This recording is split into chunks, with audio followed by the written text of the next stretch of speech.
पूर्व काली गाथा की हमने चर्चा पिछली बार करी थी, जिसमें नृपति वाला उदाहरण आया था कि ये नृपति है, ये जानकर अर्थार्थी जन सेवा करें। यानी कि जो अर्थ के अर्थी जन हैं वो कौन राजा है पहले उसको आइडेंटिफाई करते हैं, फिर उसकी श्रद्धा करते हैं, फिर उसका ही आचरण करते हैं, यानी कि उसके अनुकूल प्रवर्तन करते हैं। तो ऐसे ही पहले जीव नृप को जानना चाहिए, अगर मोक्ष की कामना है तो उसका ही श्रद्धा करना चाहिए और फिर उसका ही आचरण करना चाहिए। ये बात इस टीका में आई थी। इसकी टीका तो मेरे ख्याल से हमने पूरी पढ़ ली थी क्या, वो मुझे याद नहीं है। खाली ये अमृतचंद्राचार्य की टीका मैंने फुल कर ली थी एक बार कवर, के बाकी था उसमें से, ध्यान है क्या वो किसी को?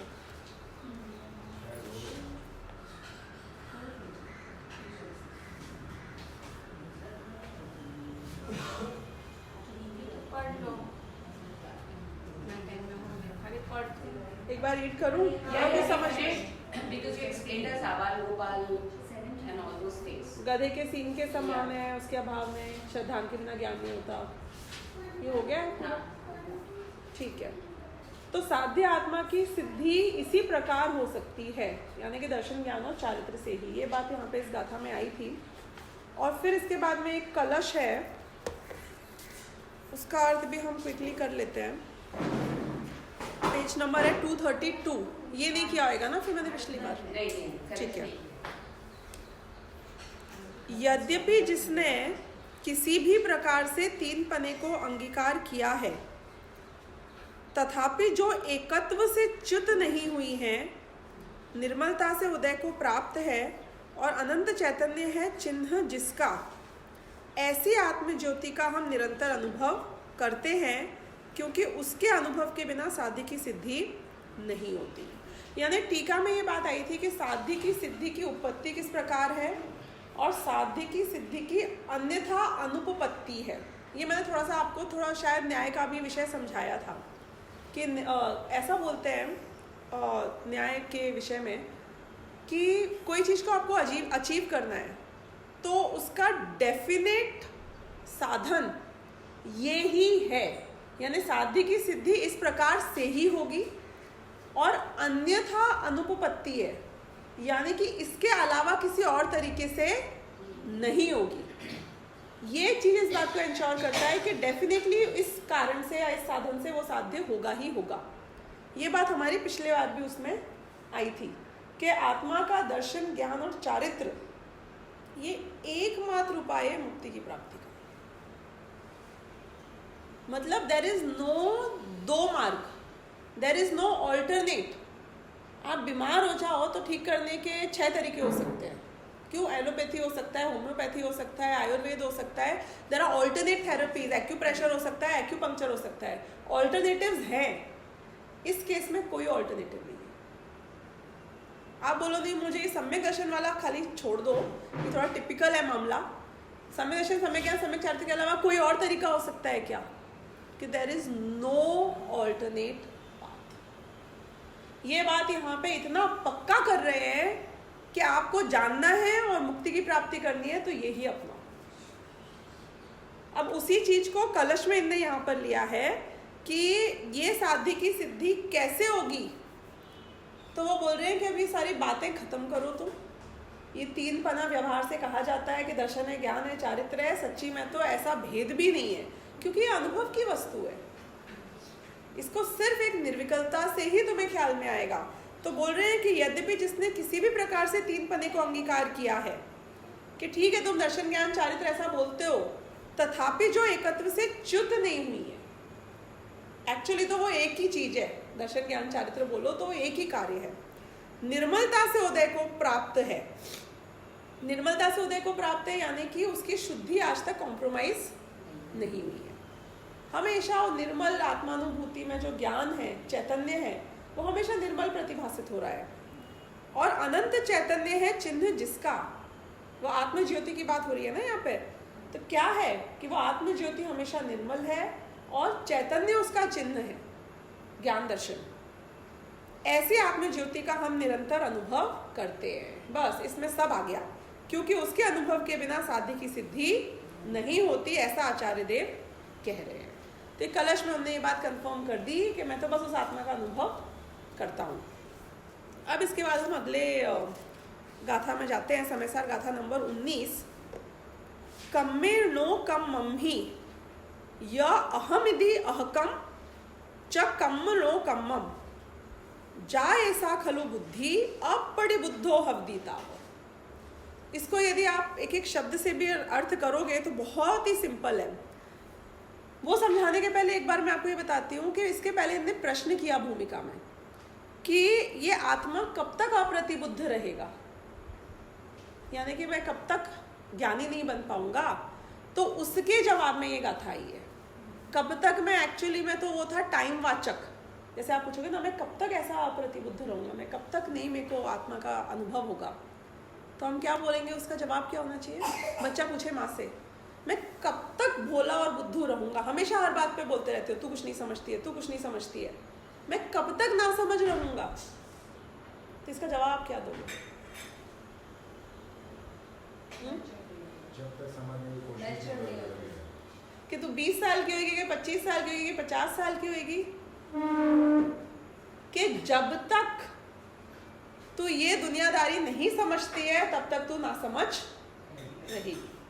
एग्जैक्टली वही यहाँ पे जवाब दिया कि जब तक तुम कर्म में और नोकर्म में ये मैं हूं और ये मेरे हैं ऐसी बुद्धि करते रहोगे तब तक अप्रतिबुद्ध रहोगे। तो वो कब तक का टाइम है आपके लिए, आपके लिए कब तक का टाइम है, आपके लिए कब तक का टाइम है, कब तक ना समझ रहोगे, कब तक अप्रतिबुद्ध रहोगे। हाँ, हमारी डेट हम डिसाइड करेंगे और कर सकते हैं कि कोई और आके बताएगा कि भगवान मुझे बताएंगे कि तुम कब तक अप्रतिबुद्ध रहोगे, कि क्रमद पर के भरोसे बैठे रहेंगे कि जब होना होएगा तब हो जाएगा। कि वो बच्चा बोले कि मम्मा जब मेरे को समझदार बनना है तभी बनूंगी, तो अभी मैं दिमाग नहीं लगाती हूँ। तो बेटा अभी तुझे समझदार नहीं बनना है इसलिए तेरी बुद्धि ऐसी चलती है। आपको समझदार बनना है तो आप कब कब बन सकते हो, कि जब तक। उसका जवाब है ये गाथा में। अब सुनना, कम्मे णो कम्मम ही, कम्मे मतलब कर्म में, णो कम्मम ही यानी कि नो कर्म में। कर्म में कौन कौन आया और नो कर्म में कौन कौन आया। हाँ, के बाकी सब संयोग, बॉडी, शरीर से लेके सारे संयोग और सारा दुनिया का कर्तृत्व। पुद्गल कर्म को तो लेना, बाकी भी जिस चीज में भी मैं कर्तृत्व करता हूं, ये घर मैंने बनाया, ये बिजनेस मैंने बनाया, ये व्हाटएवर, असल में तो कर्म वही होता है ना जो हम करते हैं। वो तो पुद्गल निमित्त पाके कर्म रूप से परिणमित हो गया, तो उसको भी क्योंकि कारण में कार्य का आक्षेप हो जाता है तो उस पर भी हमने आक्षेप कर दिया। पर असल में तो कर्म क्या है, जो जो भी हम कर रहे हैं, जिस चीज को भी मैं मान के मैं कर्ता बना बैठा हूं, वो सब वस्तुएं इसमें आ जाएंगी। तो कर्म में और नो कर्म में आपको पता है कर्म में रियल कर्म कौन सा है, द्रव्य कर्म या भाव कर्म। तो आपने पुद्गल कर्म की बात करी, भाव कर्म को तो आराम से एक्सक्लूड कर दिया। राग द्वेष ये मेरा कर्म है। तो जो नो कर्म यानी शरीर में, शरीर से संबंधित सारे पदार्थों में, नो कर्म में पुद्गल को पकड़ना हमेशा, और कर्म में जीव के विकारी भावों को पकड़ना, मोह राग द्वेष। तो इनमें कम्मे णो कम्मम ही, कर्म में और नो कर्म में, इसमें आत्मा को छोड़ के सारी दुनिया आ गई है। You know that? कौन छूटा इसमें मुझे बताओ, अपनी आत्मा को छोड़ के कौन छूटा कर्म और नो कर्म में। सब आ गया, सारी दुनिया आ गई, कुछ नहीं बचा। जो मेरी राख से खड़ा हुआ संसार है उसमें सब आ गया, राइट। तो ऐसे में यह मतलब जो, यानी कि अब हमारी अप्रतिबुद्धि की बात हो रही है कि जो कर्म में और नो कर्म में, कम्मे णो कम्मम ही, इन दोनों में अहम इति अहकम च कम्म णो कम्मम, अहम इति यानी कि ये मैं हूं, ये कर्म नो कर्म ये ही मैं हूं ऐसा, या फिर अहकम च कम्म णो कम्मम, कि ये कर्म और नो कर्म मेरे हैं, अहकम यानी मेरे हैं। तो जो ऐसा मानता है कि या तो ये मैं हूं या ये मेरे हैं। अब आपको ध्यान होगा कि जीवा जीवाधिकार में आचार्य कुंद ने एकत्व बुद्धि और ममत्व बुद्धि पे प्रहार किया है, तो वो यहाँ पे स्पष्ट आ गया है गाथा में। कर्ता कर्म अधिकार में मैं इसका करता हूँ और मैं इसका भोगता हूँ, ऐसी बात आएगी उसी कर्म और नो कर्म में, और उस बुद्धि के ऊपर आघात किया है। तो यहाँ पर कर्म में और नो कर्म में जीवा जीवाधिकार चल रहा है, बिल्कुल। इसमें अहकम च अहम यदि अहकम च कम्मणो कम्मम, बहुत सिंपल होगी ना ये लाइन, वापस पढ़ो। कम्मे नो कम्मम ही, अहम या अहम यदि अहकम च कम्मणो कम्मम, सिंपल हो गया। कर्म में और नो कर्म में अगर आप वर्ड्स देख रहे हो बुक में, तो जो ये मैं हूं ऐसा, या ये मेरे हैं, ये कर्म और नो कर्म मेरे हैं, इतना फर्स्ट लाइन में आया। जा ऐसा खलु बुद्धि, इसका मीनिंग आप बताओ। जा ऐसा खलु बुद्धि, जिसके एक्चुअली में ऐसी बुद्धि होती है। कितना सिंपल है। कैसी बुद्धि होती है कि ये मैं हूं और ये मेरे हैं, कर्म नो कर्म। जा ऐसा खलु बुद्धि, जिसके ऐसी बुद्धि होती है, खलु मतलब एक्चुअली में, निश्चय में। अपड़ी बुद्धो हवदीता, अपड़ी बुद्धो मतलब अप्रतिबुद्ध, हवदीता वो अप्रतिबुद्ध है। हवदी याते होता है, ताव याने वो, तब तक। हाँ, प्राकृत का मेरे को संस्कृत पता है, मेरे को हिंदी पता है, तो प्राकृत समझ में आ जाता है। अपड़ी बुद्धो मतलब अप्रतिबुद्धो। होता है, लेकिन आगे का दो वर्ड तो बोला नहीं, हवदी मतलब होता है, होंती हवदी होते हैं। ताव यानी कि तब तक ये अप्रतिबुद्ध रहेगा। प्रश्न क्या है कि मैं कब तक अप्रतिबुद्ध रहूंगा, कि तू तब तक अप्रतिबुद्ध रहेगा जब तक कि कर्म में और नो कर्म में ये मैं हूं और ये कर्म और नो कर्म मेरे हैं, ऐसी बुद्धि तेरी रहेगी। ये अर्थ है इस दो लाइन की गाथा। इसमें सब कुछ आ गया, एक एक गाथा गागर में सागर है, सब कुछ आ गया। ये समझ में आ गया हमको, तो ये ख्याल में आ जाएगा कि गलती कहाँ हो रही है। सुनना अब इसका हिंदी वाला 19, जैसे इसका वो भी पढ़ती हूँ पद्यानुवाद। मैं कर्म हूँ नो कर्म हूँ, या है हमारे ये सभी, यह मान्यता जब तक रहे अज्ञानी है तब तक सभी। जब तक ये आत्मा ज्ञानावर्णी आदि द्रव्य कर्मों, मोहराग द्वेषादि भाव कर्मों एवं शरीरादि नो कर्मों में अहम बुद्धि रखता है, ममत्व बुद्धि रखता है, ये मानता रहता है कि ये सभी मैं हूँ और मुझ में ये सभी कर्म नो कर्म हैं, तब तक अप्रतिबुद्ध रहता है, अज्ञानी रहता है। तात्पर्य यह है कि कर्म नो कर्म में अहम बुद्धि एवं ममत्व बुद्धि ही अज्ञान है।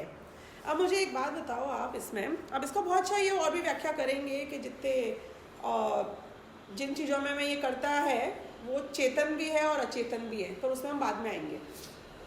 अभी अपन इसको घटाओ कि कर्म और नो कर्म में एकत्व ममत्व कैसे होता है। यानी कि आपके अज्ञानी रहने में और आपके ज्ञानी होने में कितने टाइम का फर्क है, कि इस ज्ञान का फर्क है। किस ज्ञान का फर्क है? कि मैं जब जीता हूं अपने हर एक्शन में, यदि मुझको पुद्गल भिन्न नजर आए, पुद्गल में मोहराग द्वेष भी लेना, शरीर भी लेना और कर्म भी लेना, ये भिन्न नजर आए और अपना अस्तित्व नजर आए भिन्न, वो भेद विज्ञान यदि आपके दिमाग में फिट हो चुका है, लॉक हो चुका है, तो आप प्रतिबुद्ध हो। कैसे? और इसका बहुत अच्छा व्याख्या आने वाली है 31, 32, 33वीं गाथा में, कि ये स्तुति भी जब करता है तो ये द्रव्य से स्तुति कर लेता है। द्रव्य से और भाव से का मतलब आप क्या समझते हो स्तुति का? कि मुंह से बोलना द्रव्य और मन में परिणाम शुभ होना भाव है? नहीं, वो बोल रहे हैं कि भाव स्तुति तब होती है जब भगवान की, जब तुमने स्तुति करी। Let me ask you that question, उससे ये बात भी ख्याल आएगी कि हम अरहंत भगवान की स्तुति क्यों करते हैं, बताओ आशीष, ऐसे क्या महानता है? नहीं, वाई, उनकी महिमा क्यों है मुझे? What is so great about them? जैसे कौन से गुण? वितरागता और प्रेजेंट है, हाँ प्रेजेंट है वो उसका शरीर, हाँ तो उनसे हमको प्रेरणा मिलती अच्छा He is achieved what I had to achieve. हाँ और है, वो हमारी सहायता मैं आपसे बोलूं गुणगान करो भगवान का, उनकी महिमा क्यों है, तो आप क्या क्या बताओगे? अनंत ज्ञान, अनंत दर्शन, अनंत सुख जो उनमें भी है और उनका गुणगान गाने से जो हमारे में है वो प्रकट हो है। बहुत बढ़िया, आप लोग समयसार पढ़ने वाले श्रोता लग रहे हो। जब हम स्तुति करते हैं तो टोटल स्तुति जो आती है उसमें दो प्रकार की व्याख्या आती है। एक व्याख्या आती है अनंत ज्ञान, अनंत दर्शन, अनंत सुख, अनंत वीर्य, हम जो बनना चाहते हैं वो आप में है। दूसरी आती है कि आपका परम औदारिक शरीर है, आपके 100 इंद्रों की उपस्थिति में आपका व्याख्यान होता है, वो भी आपके छत्र चवर ढोलते हैं, आपके शरीर से वाणी खिड़ती है, मुंह नहीं चलता है, फिर भी ऐसा कार्य होता है। ये सब अरिहंत की व्याख्या है, नहीं इस सबसे उनकी महिमा है। उनके बाहर होने में या तो बाहर गुण है उनमें तो एग्जैक्टली कि जब शरीर के आश्रय से, पुद्गल के आश्रय से, पुण्य के आश्रय से, पर पदार्थ के आश्रय से स्तुति हो तो वो व्यवहार स्तुति हो रही है, और जब उनके निश्चय गुणों के आधार से स्तुति हो तो वो निश्चय स्तुति हो। ये डिफरेंशिएशन जैसे आपके भेद विज्ञान में दिमाग में आया ना, बहुत बढ़िया आया कि ये अलग पार्ट था, वो अलग पार्ट था, इसके तारीफ से उनकी तारीफ नहीं हो रही है। इसी में आगे आता है जैसे राजा की अगर तारीफ करते हैं अपन कि इतने बड़ा नगर है, आगे देयर इज अ मोट, उनका पैलेस ऐसा है, उनका फोर्ट ऐसा है, तो उससे राजा की तारीफ नहीं होती है। राजा ने वो बनाया है पर उससे राजा की तारीफ नहीं होती, बिकॉज राजा इज भिन्न फ्रॉम दिस।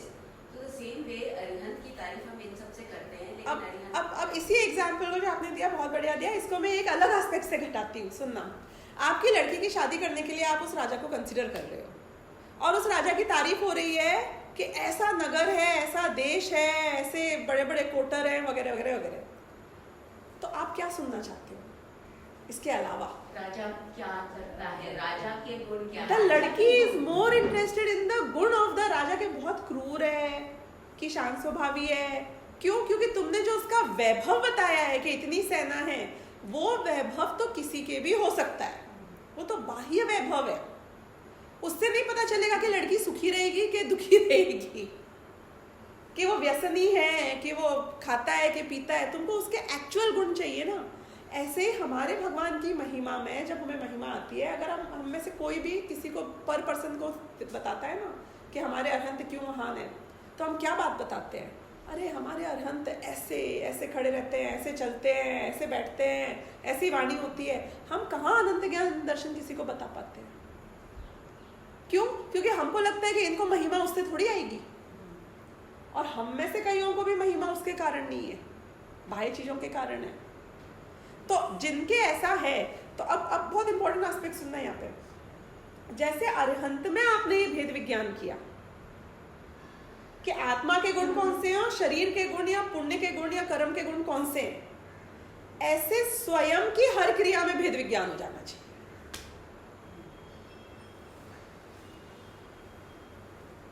आई बात ख्याल में? बहुत अच्छी बात बता रही हूं ये कि मेरे में 3 कार्य हैं। एक तो पुद्गल की क्रिया है, शरीर की क्रिया है। आज आपने सुबह नाश्ता किया था? हाँ, भेद विज्ञान हुआ? शरीर में नाश्ता किया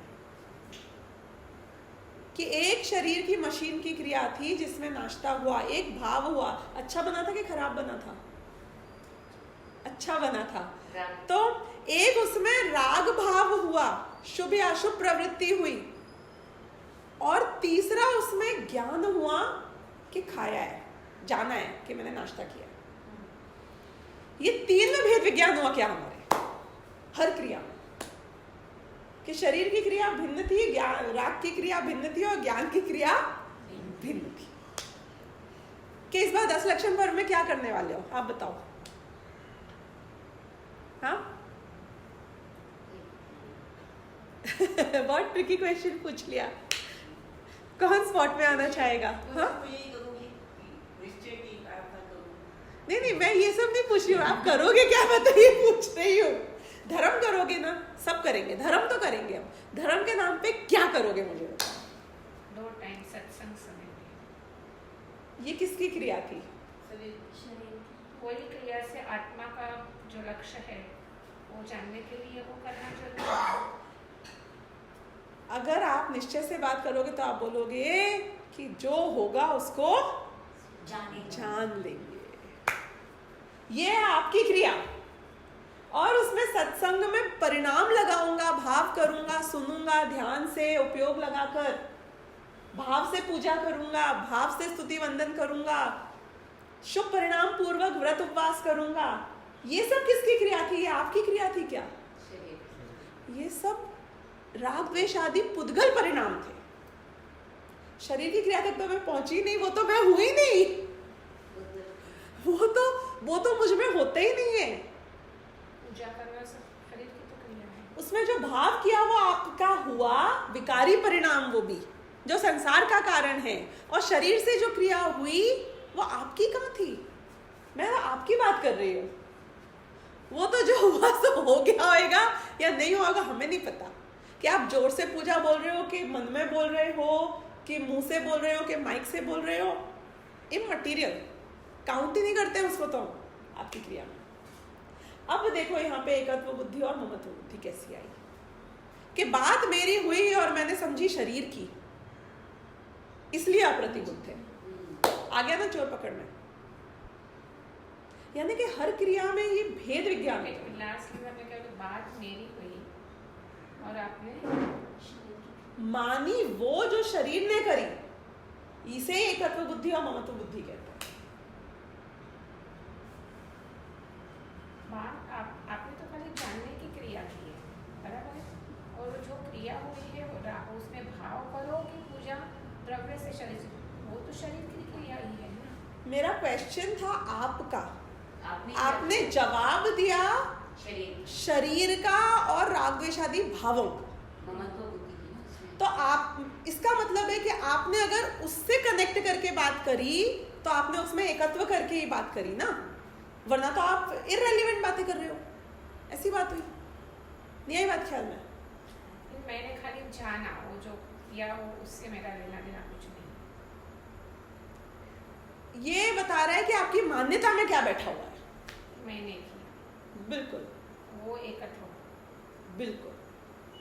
जैसे मैंने पूछा कि आपका बेटा क्या करता है, तो आपने बोला अरे इतना बड़ा बिजनेसमैन है और ऐसा ज्ञानी है और ऐसे लोग उसके ऊपर, यानी कि आपने बेटे को और उन सारी चीजों को एक मानकर बात करी ना। इसलिए आपने पूछा था बेटे के बारे में, बात करी वैभव की, पूछा था राजा के बारे में, बात करी राज्य की, तो उनको एक मानकर बात करी ना।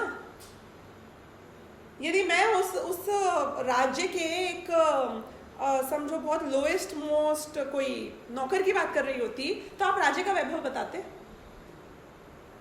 यदि मैं पूछूं कि वो अमेरिका का ड्राइवर, आपका वो कजिन अमेरिका में ड्राइवर है ना, और अमेरिका क्या कंट्री है मालूम है क्या, most biggest in the world, मैं तुम्हारे कजिन की बात कर रही हूँ, तुम किसकी बात कर रहे हो? अमेरिका का वैभव बता रहे हो। उस अमेरिका के वैभव में तुम्हारा कजिन क्या है? वो तो ड्राइवर है ना, उसकी तो कोई औकात नहीं है। तो तुमने अगर उसको और अमेरिका को एक मानकर बात करी तो तुम्हारी दृष्टि में महिमा किसकी थी? कि उन दोनों को एक मानकर तुमने उसकी महिमा बताई। मैं बोलूंगी कि वह ट्रंप की बात करो और अमेरिका की बात करो तो फिर भी समझ में आता है, कनेक्शन तो है। वो ड्राइवर का अमेरिका पता है कहां तक पहुंच गया, इतनी बार मून के चक्कर काटा, तो वो ड्राइवर ने मून के चक्कर काटे थे क्या? मैं बात कर रही हूँ तुम्हारे कजिन की, तुम बोल रहे हो अमेरिका में रहता है, वो अमेरिका इतने मून के चक्कर काटा है, तो उसने क्या किया? वो तो रोज स्टेशन से एयरपोर्ट से स्टेशन के चक्कर काट रहा है। तो हम तुम्हारी बात करते हैं, तुम शरीर की बात करते हो। इसका मतलब क्या है? कि तुम उसमें एकत्व और ममत्व करके बात कर रहे हो। चोर पकड़ने की बात हो रही है, चोर पकड़ने की बात हो रही है। कब तक अप्रतिबुद्ध रहोगे? कि जब तक हर क्रिया में मैं कौन हूं, मेरे विकारी परिणाम कौन से हैं और पुद्गल की क्रिया कौन सी हो रही है, ये तीनों तेरी आंखों में स्प्लिट हो जाने चाहिए, इमीडिएटली स्प्लिट हो जाने चाहिए, केस स्टडी की तरह हर चीज में स्प्लिट हो जानी चाहिए। मैंने स्तुति की बात करी तो भगवान के केस में बहुत बढ़िया बाइफर्केशन कर दिया, खुद के केस में कोई नहीं कर पाया, इसलिए भगवान प्रतिबुद्ध हो गए, हम अप्रतिबुद्ध रह गए हैं। अब घटाओ इसको और घटाओ, हर चीज में घटाओ। क्या आपको लगा कि मैं बहुत दुखी हूँ और आज बहुत अपसेट हूँ, आज बहुत नींद आ रही है, आज लगता है ब्लड प्रेशर डाउन है, बताओ रीजन बताओ। चलो इसमें आप कौन थे? नींद आ रही है, ब्लड प्रेशर डाउन है, क्रिया हो रही है, किसकी हो रही है बताओ। तो तुम क्यों डाउन हो? क्योंकि एकत्व महत्व किया कि जान लो शरीर की जो क्रिया हो रही है उसको वैसा जान लो। हाँ, इसीलिए तो अप्रतिबुद्ध है। ये प्रैक्टिस की चीज है। एक बहुत अच्छी बात दादा हमेशा प्रशिक्षण शिविरों में बताते हैं कि धर्म करना है ना, तो ये क्या है? ये लॉजिक है कि ये आर्ट है? किसी को कैंसर हो, हाँ? किसी को कैंसर हो, एक्यूट पेन हो, तो वेदना से वो अलग होके इजीली वो बिल्कुल हो सकता है। तो श्री रामकृष्ण परमहंस रमन महर्षि लास्ट मोमेंट उनको कैंसर ही था और वो लास्ट में, लेकिन वो भेद ज्ञान से अपने को अलग रख सकते थे। मैं तो और बात करती हूँ, मैं तो कह रही हूँ कि इनने तो बड़े महापुरुषों की बात करी, जो बॉर्डर पे खड़ा हुआ सैनिक है वो भी शरीर से तो भेद विज्ञान कर ही लेता है। वो बात अलग है कि वो करता है कषाय के आश्रय से, श्रद्धा के आश्रय से। उसका श्रद्धा कषायों में, भूमि में, मातृभूमि में, या जो भी जिस चीज के भी प्रति है। लेकिन करते हैं, बहुत लोग ये काम करते हैं। कैंसर का बोला ना, इसलिए मैंने कैंसर नहीं, पर मैं ये बोल रही हूँ कि जो आप शरीर वाला पार्ट बोल रहे हो, वो देखो कैंसर से टॉर्चर हो कि हथौड़ियों से टॉर्चर हो, पॉइंट ये है कि क्या आप उससे डिस्कनेक्ट हो सकते हो। डिस्कनेक्ट तो हो सकते हो। जब कषाय के आश्रय से हो सकते हो तो आत्मा के आश्रय की तो बात ही सोचो क्या होती होगी। और बहुत बड़ी बात इसमें पता है क्या है? जिस चीज से डिस्कनेक्ट हो सकते हो इसका मतलब है कि कनेक्शन नहीं है। कनेक्शन नोशनल है, नहीं? मान के रखा। क्योंकि आप डिस्कनेक्ट कर सकते हो, इससे ये बात प्रूव हुई कि जो कनेक्शन था वो नोशनल था। आप ज्ञान से डिस्कनेक्ट होके मुझे बताओ, चलो चैलेंज दिया मैंने आपको, आप इमेजिनरी ज्ञान से डिस्कनेक्ट होके बता दो। एक बार कोशिश करो। मतलब कल्पना तो कहीं भी पहुंच सकती है ना। कल्पना में कोशिश करो कि मैं ज्ञान से डिस्कनेक्ट हो रहा हूं, क्यों नहीं हो सकता है? Because that is us, that is we are. वो है तो इमेजिनेशन की बात कर रही हूँ ना मैं तो। कवि की कल्पना तो कहीं भी पहुंच सकती है ना, गधे के सिर पे सींग बिठा सकती है। ऐसा करो तो कोशिश। इमेजिन करने की ज्ञान चाहिए। तो अटकोगे कहाँ जाकर? ज्ञान में कि जब आप ये बिलीव करोगे कि मैं जड़ हूं, मुझमें कोई ज्ञान नहीं है, मैंने इमेजिन किया कि मुझे कुछ नहीं पता चल रहा, मुझे कुछ नहीं पता है। हाँ, ये भी तो पता चल रहा है कि मुझे जड़ नहीं हूँ। पता। एग्जैक्टली। ये स्ववचन बाधित कथन न्याय में एक ये है कि आपकी बात कैसे बाधित होती है, युक्ति कि स्ववचन बाधित कथन है। आप ब्रीदिंग से भी डिस्कनेक्ट कर सकते हो। हैं? ब्रीदिंग से, ब्रीदिंग इज लाइफ, तो उससे भी आप डिस्कनेक्ट कर सकते हो। ब्रीदिंग को तो मैं ऐसे ही स्टॉप कर सकती हूँ 5 मिनट के लिए। लो, नहीं ब्रीथ कर रही। आप बोलो किससे डिस्कनेक्ट नहीं कर सकते हो? वो आप हो। ये बहुत बड़ा फंडामेंटल है, बहुत बड़ा फंडामेंटल। आप ये किसको बता सकते हो कि आज आपका मौन व्रत है? तो जब भी आप रात को सोए हो, अभी you are not aware of anything which is happening. Who said you are not aware of anything? You don't have a memory is a different thing. You are not aware is a different thing. Memory तो बहुत चीजों की नहीं रहती है, उसका मतलब ये थोड़ी है कि you are not aware of it. मैं हर बार ये एग्जांपल देती हूँ। मुझे 15 दिन पहले आपने नाश्ते में सुबह क्या खाया था? याद नहीं है। क्यों आप अवेयर नहीं थे? आप अवेयर थे कि नहीं थे? वो टाइम अवेयर थे, अभी इट इज इमटेरियल। तो why you don't know is not because you were not aware, it was because you don't remember. Memory को अवेयरनेस से जोड़ो मत। there are so many times electricity जाती है, वापस आ जाती है, we are sleeping, we realize light गई है, फिर थोड़ी देर बाद वापस आ गई. In the morning we even talk about it. Light गई थी और वापस आ गई, या कहीं कुछ आवाज आई थी, I don't know what it was. So we are aware. We are probably too lazy to get up. If your AC is on और अगर लाइट गई, AC बंद हो गया है, दिन में तो आधा एक घंटा पता भी नहीं चलेगा. Moment you wake up, you realise कि भाई आपको नींद में भी पता चलता है. यदि चादर आपके ऊपर या रजाई आपके ऊपर होती है तो आपको पता नहीं चलता है, आप अपने आप धीरे से उसको साइड में करके करवट बदल के सो भी जाते हो. अगर एक मच्छर आके काट रहा होता है तो आपका हाथ वहां जाता है, आप हल्का सा यूं खुजा भी लेते हो. आप करवट लेते हो कि नहीं सोते में? अवेयर होके लेते हो कि अनअवेयर होके लेते हो? तो सुबह बताओ कितनी करवटें ली थी? याद नहीं है. उसका मतलब ये नहीं है कि अवेयर नहीं थे. अवेयर नहीं होते तो करवट क्यों लेते हैं? हाँ, लेते नहीं, करवट भी नहीं लेते थे. Not comfortable, that is why करवटी. कंफर्टेबल कौन नहीं था? ज्ञान था ना जो अनकंफर्टेबल हुआ. तो ज्ञान तो था, ज्ञान तो बिल्कुल था. और आप लोगों में से कितने लोग सपने देखते हैं मुझे नहीं पता, पर अगर सपने देखो तो आप महाअवेयर होते हो कि याद भी रहते हैं कई बार तो सपने क्या क्या हुआ. मैं आपको पिछले 10 दिन के सपने सुना सकती हूँ अपने. I dream, I even start manipulating my dreams. Everybody does it. You sometimes want to complete your dreams also even if you wake up. कि नहीं वो स्टोरी एंड नहीं हुई थी अभी, वो भी हो जाने दो बाकी का. होता है. अवेयरनेस का नहीं. कोमा में होते हो तो भी अवेयर होते हो. और आप तो संगी पंचेंद्रिय मनुष्यों की ये बात कर रहे हो. पेड़ अवेयर है, निगोदिया जीव अवेयर है, जिनके अक्षर के अनंतवा भाग प्रमाण ज्ञान है वो भी अवेयर है. और गजब की बात तो ये है कि अवेयरनेस से सुख दुख का डायरेक्ट रिलेशन नहीं है. यानी कि कम अवेयर मतलब कम सुख दुख ऐसा नहीं है. सुख दुख हमसे अनंत गुना ज्यादा हो सकता है. जितने आप और मैं दुखी है ना, हमसे ज्यादा दुखी निगोदिया जीव हैं जिनका ज्ञान अक्षर के अनंत विभाग है. मैं ये बात इसलिए बता रही हूँ क्योंकि बहुत सारे लोग क्या बोलते हैं कि वो जो जितने छोटे जीव होते हैं ना उनको उतना कम दुख होता होगा.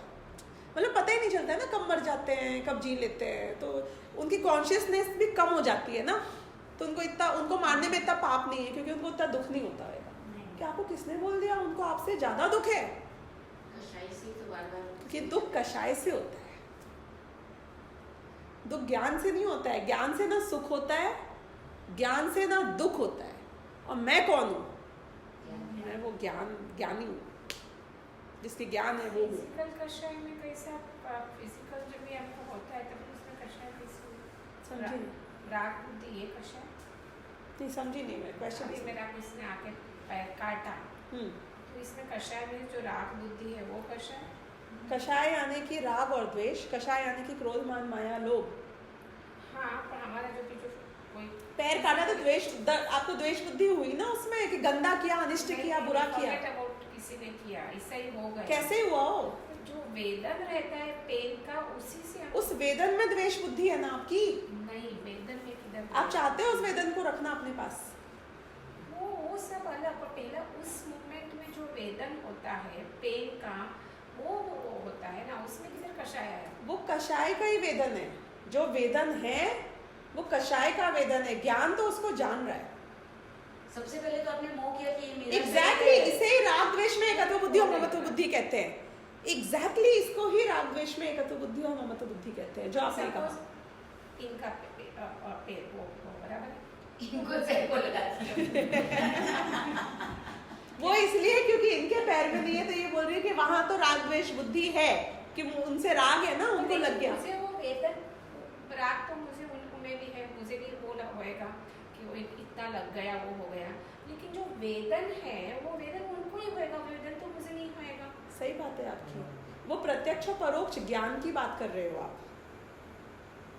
उनका जो वेदन है वो आपको परोक्ष ज्ञान है, खुद का जो वेदन है वो आपको प्रत्यक्ष ज्ञान है क्योंकि ये अनुभव से हो रहा है और वो पर को मात्र गेय रूप से आप जान रहे हो. इसमें कोई डाउट नहीं है. इसलिए हम ये भी कहते हैं कि शरीर से जिस प्रकार का संबंध है वैसा संबंध पर के शरीर से नहीं है. ये बात सही है. इसीलिए जो हमारे परम अपरिग्रही मुनिराज है वो सारे पर पदार्थों का त्याग कर देते हैं लेकिन अपने शरीर का त्याग करके आत्महत्या नहीं कर लेते. क्योंकि शरीर से अलग टाइप का, इससे अनुपचरित है मेरा संबंध, हाँ पर के साथ में उपचरित है संबंध। तो उन दोनों में जो डिफरेंशिएशन है वो है, लेकिन दोनों ही असद्भूत है ना। यानी कि यहाँ भी जो वेदन होता है उसको आप जान सकते हो। ऐसा भी होता है कईयों का कि वो पर को जानने में इतना बिजी होता है कि स्व के शरीर के वेदन को नहीं जानता है। पता है, ऐसे एग्जांपल दे सकते हो? होता ही है, मैं दिलवा जब सकती आग हूँ। लगती है, लोगों को खुद को आग लगी लेकिन बचा रहे हैं, अपने बच्चों को, अपने घर वालों को, खुद जल जाते हैं। वापस सैनिक के पास पहुंच जाओ जो बॉर्डर पे लड़ रहा है, उसका उपयोग उसके 6 गोली लगी है कि 7 गोली लगी है कि कहां से कटा है कि कहां से खून आ रहा है, उस समय कषाय की वो तीव्रता वेदन है, लेकिन उसमें उपयोग नहीं है। उसका उपयोग कहाँ है कि अभी तो अपना झंडा लहरा के आऊं। उसका वेदन कब होएगा आपको? लग जाएगा बाद। जब वापस घर में आओगे तो अच्छा यहाँ भी कट गया था क्या, अरे ये तो छोटे से छोटे बच्चे भी खेलने जाते हैं ना नीचे बिल्डिंग में, तो भी होता है। उनसे पूछो कैसे कट गया था कि पता नहीं। When I was a child, I played and I hurt myself very badly on my Every day we should yeah. When I came home, mummy said, "अरे तेरे को लग गई है," and I started crying and crying. Exactly. लग गई है. And she said, "तू 1 घंटा खेल के ये." एग्जैक्टली वेदन का क्या हुआ? वेदन का क्या हुआ कि वेदन भिन्न था और ज्ञान भिन्न था। बोलो, मेरे साथ एग्जैक्टली ऐसा हुआ था। आई वॉज इन 8th या 9th स्टैंडर्ड, साइकिल से स्कूल जाती थी तो बस से पीछे से बस को जाके ठोक दिया, ब्रेक नहीं लगा तो कान कट गया, अभी भी कटा हुआ है यहाँ से। कान कटा ना तो मुझे दिखा नहीं। आई वॉज तो स्कूल को लेट हो रही हूँ, I was just thinking about the remark I may get in the calendar because I was getting late. School पहुंचने के बाद में जब मैं प्रेयर में लाइन में खड़ी हुई थी तो मेरे शर्ट के ऊपर यहाँ खून गिर गया होगा कान से, विच आई डिडंट नो। पीछे से मेरी फ्रेंड ने बोला, hey there is blood on your shirt. मैं कहा really?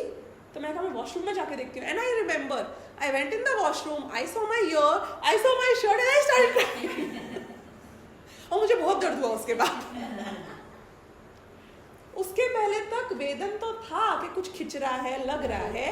I thought is that impact. उपयोग नहीं, मन में ज्ञान क्या था कि इम्पैक्ट हुआ ना, ऐसे ऐसे बस को यूं कान यूं लगा तो इम्पैक्ट था ना, तो वो इम्पैक्ट वाली फीलिंग है। ये तो खून था, तो क्या वेदन और ज्ञान का क्या हुआ? अगली बार आपको सिर दर्द हो, पेट दर्द हो, कहीं दर्द हो, आप उस वेदन को गे बनाने की कोशिश करना। अभी तो आत्मानुभूति है नहीं। अब तो वो गया इतने तक ही हो सकता है जब तक वो सहन कर सकते हैं, जब ज्यादा होता है तभी कुछ नहीं होता। कोई लेवल का हो, कोई लेवल का हो। No, at that time, divert your mind, watch a movie or do what you want to do. जब तक आप You will सहन not कर realize your सकते headache. जब तक आप वो बेयर कर सकते हो तभी तक उसकी एक लिमिट, उसके बाद जब वो होता है तभी आप जो महापुरुष है वही कर सकते हैं। ऐसा नहीं है। Increase your threshold, it will gradually increase. Plus you don't have a bigger cause. जैसे कि मैं वही बता रही हूँ ना, वो कौन से महात्मा होते हैं जो लड़ते हैं जाके बॉर्डर पे, मुझे ये बताओ ना। एक राजा और एक सेनापति को पैशन भी होता होगा बहुत बड़ा, जो एकदम छोटे लेवल का सैनिक है और वो जाके लड़ रहा है और मर रहा है और मार रहा है। वो कौन सा महापुरुष है? उसने कौन सा ध्यान किया है? उसने कौन सा सिद्धि करी है? सिद्ध पुरुष है। It's very simple and easy. It's just about your mind distraction, that's about it. Seriously मैं बता रही हूँ आपको। हाँ, नो इट्स अबाउट। अब आपको करना क्या है? सुनना, काम क्या करना है मुझे इस एक्सपीरियंस में से ज्ञान को अलग करना है, राग को अलग करना है और परद्रव्य को अलग करना है। जिस पल ये हो जाएगा आप प्रतिबुद्ध हो, यानी सम्यक दृष्टि हो, मतलब मोक्ष मार्ग की शुरुआत हो गई। हर कार्य में भेद विज्ञान, हर क्रिया में भेद विज्ञान। भेद विज्ञान विकल्प रूप से हो ये जरूरी नहीं है, विकल्पात्मक हो, दिमाग में रिवाइज करना पड़े भेद विज्ञान ये जरूरी नहीं है। वो एटीट्यूड में आ चुका है कि हो रहा है, वो हो रहा है, वो ठीक है, तो जैसा हो रहा है, मतलब शरीर में हो रहा है, पर में हो रहा है, जहां हो रहा है हो जाए। I am out of it. मैं कल ही विशुद्धि को उदाहरण दे रही थी कि एक बहुत बड़ा आदमी है, बिजनेसमैन है, उसने बहुत बड़ा एक इन्वेस्टमेंट करा, स्क्रैच से बहुत बड़ा बिजनेस बनाया, 20 साल तक बहुत $1 मिलियन बिजनेस बना के अब उसने एक बहुत प्रोफेशनल CEO रखा उस कंपनी में, जिसको वो 2 लाख रुपए महीने के पे करता है। अब अगले 1 साल में वो कंपनी में बहुत बड़ा नुकसान हो जाता है। भेद विज्ञान समझा रही थी, 1 साल के बाद में कंपनी में बहुत बड़ा लॉस हो जाता है। ये जो मालिक था वो अभी हफ्ते में 1 ही घंटा खाली रिव्यू करता है क्या हो रहा है। वो जो CEO है वो 12 घंटे रोज काम करता है उस कंपनी में, पर चाहे नुकसान हो चाहे प्रॉफिट हो वो अपने 2 लाख रुपए लेता है और चला जाता है। और ये भाई, हाँ, अब मैं बोल रही थी कि दोनों में एक तो बुद्धि ही समझाना था उसको मुझे। अब आप मुझे इस पूरे केस में ये बताओ कि कौन इम्पैक्टेड होएगा उस लॉस से एक साथ। प्रति समय ओनर बन के जीता कौन है, काम कौन करता है, एग्जीक्यूट कौन करता है? पर उसके मान्यता में तो ये जानता है नहीं, क्या वो रिवाइज करता है हर पल में ये बात को? नहीं। हो सकता है। मैंने उसको वो CCD वाले अपने भाई का एग्जाम्पल दिया, क्या नाम था उसका? सिद्धार्थ था, VG सिद्धार्थ था, VG सिद्धार्थ। मैंने कहा कि कौन से एम्प्लॉई ने आज तक कंपनी डूबने की वजह से आत्महत्या करी है या कंपनी के प्रेशर में आत्महत्या करी है, मुझे उसका नाम ला के दिखा। वो बात अलग है कि उसे बॉस का प्रेशर हो, पर्सनल प्रेशर हो, खुद का लोन का प्रेशर हो, वो नहीं बात कर रही हूँ मैं। कंपनी रिलेटेड इश्यू से आज तक ऐसा कौन सा CEO ऑफ द कंपनी है जिसने आत्महत्या करी? क्यों? क्योंकि उसके भेद विज्ञान होता है। वो कंपनी छूटेगी, वो तो 3 लाख रुपए महीने की दूसरी नौकरी कर लेगा। इंडस्ट्री डूब जाएगी, उसे उससे भी कोई फर्क नहीं पड़ता है। भेद विज्ञान। He lives life like he owns. He talks like he owns. He acts like he owns. He takes all the decisions like he owns it. But अंतरंग में निरंतर भेद विज्ञान चल रहा है। He seems ambitious. Next year we want to do 50% and 100%. But अंदर में वो 2 लाख का 50% होगा कि 100% होएगा, which will make a big difference to him more than the 50% and the 100% of the company which is going to happen on that. क्यों? एकत्व बुद्धि, ममत्व बुद्धि। एकत्व बुद्धि, ममत्व बुद्धि की आप पावर देखो जरा। ये पहला केस नहीं है VG सिद्धार्थ का। And she was asking me, तो VG सिद्धार्थ मरा क्यों पर? Why did he commit suicide? मतलब उसकी कंपनी में कोई जाता नहीं है कि आजकल CCD में? मैं कहती मेरे ऑफिस में भी CCD की मशीन लगी हुई। Are they not making money? Couldn't he come out of it? There was no way out or what? उसने वो सब के साथ अपने आप को जोड़ा ना कि एकत्व उसने with everything. He didn't think he was separate. उसने सब with everything that was him. Right. उसका एकत्व उसके साथ. And it wasn't that it couldn't be solved. He wrote in the letter himself that I have more assets than the liabilities. But it is about he took it all on himself. Why? Because of the उसका अस्तित्व उसके साथ जोड़ा. He didn't think exactly anything else from that. Exactly. यही बोल रहे हैं हम. This is the point we are trying to make. Like so many share market people also you see, it's losses or whatever. It's not the only life, but they think how can I, market से उड़ गया, that नहीं, they एकत्व उससे ही करते हैं. बिल्कुल. और वो CEO के भेद विज्ञान निरंतर वर्तता है। जो 20 साल, 30 साल, 40 साल से कंपनी में काम करे उसके भी भेद विज्ञान वर्तता है निरंतर कि कंपनी है वो मैं नहीं हूं, मैं हूं वो कंपनी। मेरा अस्तित्व इससे नहीं है। उसका वो 2 लाख में एकत्व ममत्व वर्तता होएगा, मैं वो मना नहीं कर रही हूँ, पर मैं आपको उस कंपनी के प्रति देखने की दृष्टि बता रही हूँ। ऐसा जीवन में हो सकता है क्या? जैसे यदि एक आदमी को जो अत्यंत मिथ्या दृष्टि है उसको बोल दिया तुम्हें कैंसर हो गया, तुम मरने वाले हो, उसकी दृष्टि में क्या होएगा? Everything will end, everything will be gone, like I am no more. समय दृष्टि को क्या होगा? Oh, time to change the room. Maybe a little painful, or maybe a little easier, whatever it is. But okay, so time is up. So instead of planning more on or investing more on this, I start investing somewhere else. As simple as that. यही तो सोचेगा ना, क्या करेगा वो?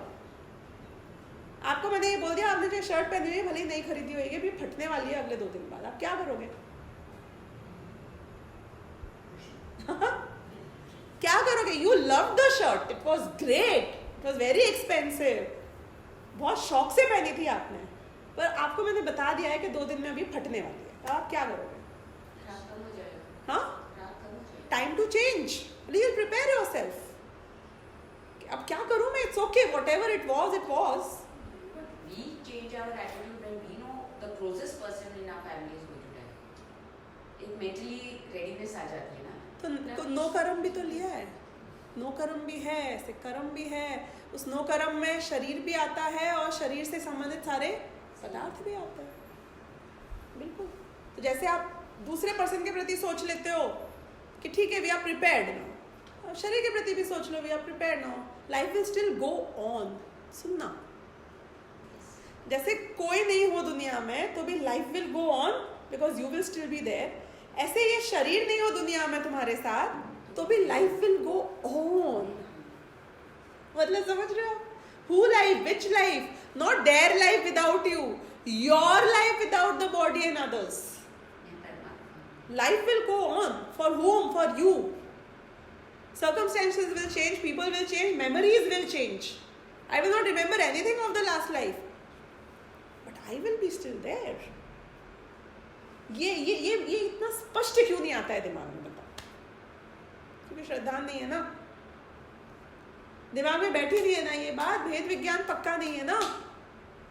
और हम ऐसा करते हैं कि नहीं करते कि कोई एम्प्लॉय ऐसा मरा जाए अपनी कंपनी के पीछे कि उसका शरीर ही खराब हो रहा है, कि बैकबोन टूटी जा रही है, और वो बोले मैं तो घर नहीं देखूं, खाना नहीं देखूं, काम ही काम करता रहूं. तो उसको क्या समझाते हैं लोग कि इट्स ओके,